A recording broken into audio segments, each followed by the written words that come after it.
Good evening. As parents, we put our trust in bus drivers to make sure our kids are transported safely to and from school. Yeah, it's one thing to be speeding when the bus is empty, but quite another when it's full of precious cargo. We've noticed the speed problem in a few tri-state areas, so we wanted to check it out for ourselves. Clyde Gray shows us what he found. Speeding school buses. 3 words parents, school officials, and bus companies do not want to hear. We wanted to see about how fast school buses were traveling in some high-traffic areas, so we bought a radar gun online, tested its accuracy with our news car. We instructed our driver to go exactly 35 miles an hour and check to see what the radar gun detected. It showed 35. So we started at the Beachmont Levee in the East End. No way. According to our radar gun, this bus is going about 56 miles per hour. And in this area of the Beachmont Levee, that's 21 miles per hour over the speed limit. We picked up several school buses going over the 35-mile-an-hour limit, some with students on board, some without. Several of the speeding buses were first student, some were Metro, and some were from the Forest Hills School District. To be fair, the buses were staying with the flow of traffic, and the speed limit jumps from 35 to 45 within hundreds of feet.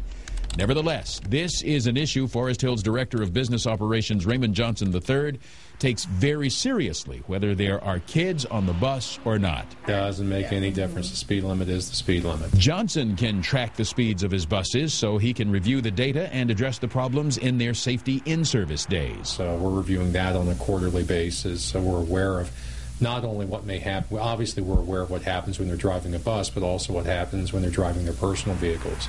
And it can have consequences, whether they may lose their CDL or it could lead to disciplinary or even loss of jobs in some cases.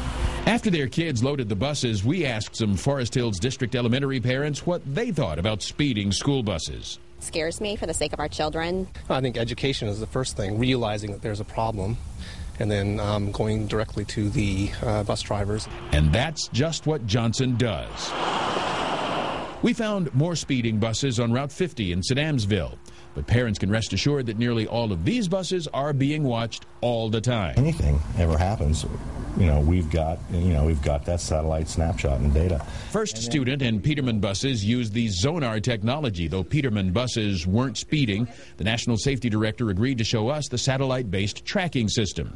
Zonar provides the location and speed of the buses at any given time. Very thoroughly monitoring, or almost Big Brother monitoring, the activity of a bus, but it does show us trends. It does help us validate performance and specific activities that can help us weed out those problems, train around those problems. Most of the buses on Bridgetown Road in Green Township were right at or below the limit. While some were over the speed limit, several were under as they safely loaded and unloaded their students.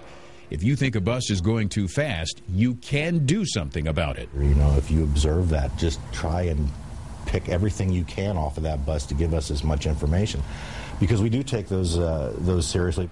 First Student did not agree to an interview, but emailed us a statement. This is part of the company's response.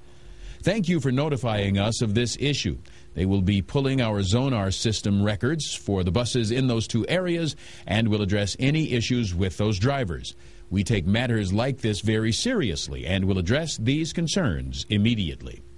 Forest Hills also thanked us for raising the question. I appreciate you bringing this to our attention, and we will certainly look into this. And obviously, with speeding, there's a concern about accidents. Officials say school buses are the safest mode of student transportation, and that serious accidents involving school buses are very rare.